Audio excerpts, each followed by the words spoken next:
Sir जे आहे त्यांचाही डिसिजन झालेला नाही आणि आमचाही काही डिसिजन झालेला नाही.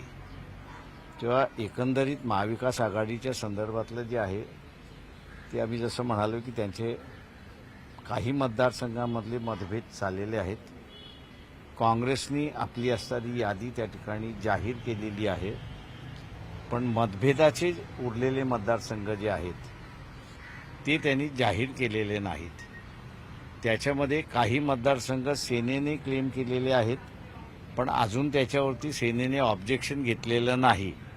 घेणार की नाहीत हे 1-2 दिवसात त्या ठिकाणी कळेल.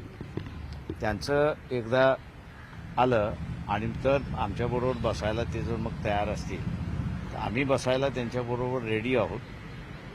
नाही तर मग हे जे इतर संघटना ज्या आहेत त्या इतर संघटनांशी बोलून मग पुढे काय करता येईल ते आम्ही करू. त्याच्यावर संजय राऊत यांनी सुद्धा एक विधान केलं. ते म्हणतात की तुम्ही सोबत युती तोडल्याची घोषणा करणं हे दुर्दैवी आहे आणि 4 जागांचा प्रस्ताव तेव्हाही होता आणि आजही आम्ही त्या जागांवर मी त्यांना 4 जागा ज्या आहेत त्या परत देतोय. त्यांनी त्याच्यावरती लढावं. हे आम्ही अगोदरही सांगितलं होतं. पब्लिकली ते 4 म्हणत असले तरी जे बैठकीला गेले त्यांना ऑफिशियली ज्यांनी आम्हाला सांगितलेलं आहे पक्षाच्या यांनी, त्याच्यामध्ये 1 अकोला आणि 2 उरलेल्या अशा जागा त्यांनी ऑफर केलेल्या आहेत. त्याच्यामुळे खोटं बोलणं जे आहे ते थांबलं पाहिजे असं माझं स्वतःचं म्हणणं आहे. किती तारखेपर्यंत थांबणार आहात, कधीपर्यंत थांबणार आहात? मी कोणावरती कॉमेंट करणार नाही. ज्यांना कोणाचं करायचं मी कालच जाहीर केलं की 26ला आम्ही आमची भूमिका त्या ठिकाणी जाहीर करू. त्यांच्या 16 सीटवर आतापर्यंत तेढा सुटलेला नाही असा तुमचं म्हणणं आहे, काय सांगणार? ते मी तेच म्हटलं, त्यांचा तेढा संपलेला नाही म्हणून त्यांची याद्या जाहीर होत नाहीये. पण आपल्याकडून किती जागांसाठी काही प्रस्ताव किंवा ते त्यांच्या 15 जागांचा तेढा संपेल नसेल तर मी कुठल्या मागणार कुठल्या मागणार नाहीत. त्यांचं संपत नसेल तर मग ते जॉईंटली लढणार आहेत की वेगळे लढणार आहेत हा त्याच्यातला इश्यू आहे. सर, पहिल्या टप्प्याचं जे मतदान आहे ते पूर्व विदर्भामध्ये होणार आहे. तिथल्या ज्या 6-7 जागा आहेत त्यांच्यासाठीचा अर्ज भरण्याच्या तारखा जवळ येऊन ठेपलेल्या आहे आणि अजूनही महाविकास आघाडीचं जागा माझं म्हणणं असं फायनल झालेलं. अशा वेळी तुम्ही काय करणार आहात आता? ते फॉर्म भरणं हे ज्याचं क्रिमिनल रेकॉर्ड असतं त्याला वेळ लागतो, पण ज्याचा क्रिमिनल रेकॉर्ड नाही तो असताना 2 तासामध्ये भरतो. त्याच्यामुळे आम्ही जे उमेदवार सगळे जे काही फायनल करणार किंवा केलेले आहेत त्या सगळ्यांचा हा रेकॉर्ड आम्ही असताना बघितलेला आहे की त्याचा फॉर्म 2 तासामध्ये भरला पाहिजे आणि त्यांना सबमिट करता आलं पाहिजे, एवढं आम्ही बघितलेलं आहे. नाही, अजून आमची काही तयारी झालेली नाही. 26 तारखेला आमची काय तयारी ती आम्ही जाहीर करू. तुमचा स्वतःचा अर्ज कधी भरणार आहात? जर असं झालं नाही तर तिसरी आघाडी उदयास येईल का आणि त्याचं नेतृत्व आपण कराल? नाही, अजून त्याच्याबद्दल मी काही भाष्य करू शकत नाही. सर, तुमच्या फॉर्म भरण्याची चर्चा जी आहे तीही रंगते. तुम्ही कधी फॉर्म भरणार आहात? नाही, मी 27 तारखेला भरणार आहे. 27 अकोल्यातून 27तून भरणार आहे. महाविकास आघाडी सोबत की महाविकास आघाडीच्या बाहेर? मी माझ्या पक्षाच्या वतीने भरत असतो. वंचित बहुजन आघाडीच्या वतीने मी लढणार आहे. हे वारंवार म्हणतात की अबकी बार 45 पार 45 पार. मला वाटतं महाराष्ट्रामध्ये इतक्या जागा मिळतील महायुतीला.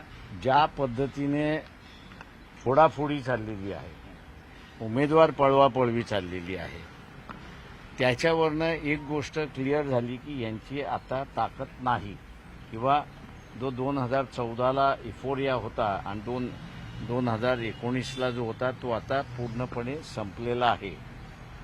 आणि त्याच्यामुळे उद्याच्या याच्यामध्ये त्यांची जी स्ट्रॅटेजी मला असताना दिसते ती म्हणजे इतर पक्ष विकनिंग करा, त्यांची ताकद ठेवू नका, मग आपल्याला जिंकता येईल अशी परिस्थिती त्यांनी केलेली आहे. जे पक्ष आहे मोठे मोठे आणखी पक्ष आहेत त्यांच्याकडे उमेदवार नाही आहे असं वाटतंय का?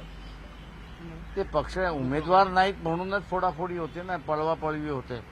सर, एकीकडे लोकसभेसाठी सगळेच पक्ष जोरदार तयारी करताना पाहायला मिळतात. तुमच्याही सभा झाल्या, शिवसेनेच्या झाल्या, राष्ट्रवादीच्या झाल्या, पण या सगळ्यात काँग्रेसकडून तुम्ही म्हणता तर काँग्रेसला 7 जागेवर पाठिंबा देईल, पण काँग्रेसच्या संघटनात्मक काहीच पक्षा किंवा जाहिरातबाजी जी आहे ती अद्याप झालेली नाही आणि तरी तुम्ही माझं म्हणणं असं की त्यांनी जाहिरातबाजी का केली नाही हे तुम्ही काँग्रेसवाल्यांना विचारा. आम्ही फक्त असं एक गुडविल गेस्चर म्हणून असताना महाविकास आघाडीमध्ये आम्ही आहोत की न आहोत याच्या पलीकडे जाऊन आम्ही असताना सांगितलं की त्यांनी जर 7 जागा आम्हाला कळवल्या की त्या आमच्या मतामुळे कुठच्या ते जिंकून येतील तर त्याच्यावरती पाठिंबा देण्याची आमची ऑफर जी आहे ती कायम आहे. बावनकुळेने एक विधान केलंय. बावनकुळे म्हणतात की मोदी की गॅरंटी समोर निभाव लागत नाही, त्यामुळे संविधान बदलण्याच्या अफवा पसरवल्या जातात. कुणाच्या बापालाही ते शक्य होणार नाही.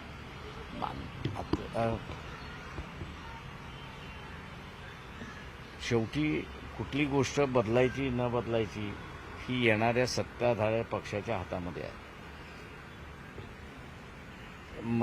मला 1950 सालचं RSSचं त्यांनी घेतलेली शपथ ही आजही मला आठवते आणि त्याचा रेकॉर्डही आहे सगळा की आम्हाला संधी मिळाली तर आम्ही हे संविधान बदलू. किंवा 400 पार ज्यावेळेस ते म्हणतात त्यावेळेस संविधान बदलण्यासाठीच ते म्हणतात, राज्य शासन करण्यासाठी नव्हे.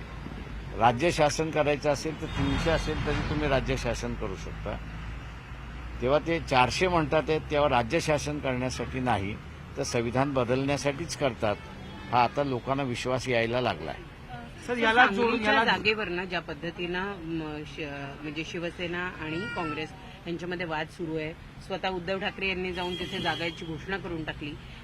काँग्रेस म्हणते की चर्चा सुरू असताना अशा पद्धतीनं जागेची घोषणा करणं हे अयोग्य आहे. असेच काही प्रकार तुमच्याही बाबतीमध्ये घडतात, म्हणजे बैठकीमध्ये चर्चा वेगळी होते, बाहेर कुणी काहीतरी वेगळंच बोलतं.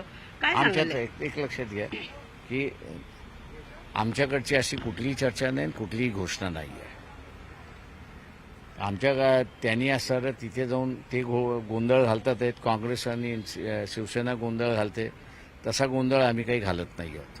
त्याच्यामुळे आमच्याकडून ह्या चर्चेमध्ये कुठेतरी बाधा येते किंवा काय करते नाही आहे. आम्ही त्यांना पहिल्यापासून म्हणतो की तुमच्या 15 जागा ज्या अनसेटल्ड आहेत, डिस्प्यूटमधल्या आहेत, त्या तुम्ही पहिल्यांदा सेटल करा ना. पाणी प्रत्येकजण आपण बघत असाल की त्यांचं कोंबडं झाकण्याचा प्रयत्न चाललेला आहे आणि वंचित बहुजन आघाडी आम्हाला साथ देत नाही, अमुक देत नाही, हे देत नाही चाललेलं आहे. माझं सरळ म्हणणं असं आहे की जे कोणी महाविकास आघाडीकडून बोलतोय त्यांनी पहिल्यांदा पॉझिटिव्ह स्टेटमेंट करावं की आमच्या 15 जागा रिझॉल्व्ह झालेल्या आहेत, हे स्टेटमेंट त्यांनी करावं. Thank you thank you thank you thank you thank you Uddhav Thackeray thank you यांच्यासोबत युती तोडल्याचा थँक्यू पुन्हा फेरविचार तुम्ही करणार आहात? थँक्यू हॅलो हॅलो हॅलो होगे नहीं तब तक शुरू नहीं करेंगे.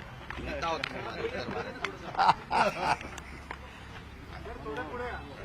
नाही. पुढे येऊ का थोडस पुढे या. बस का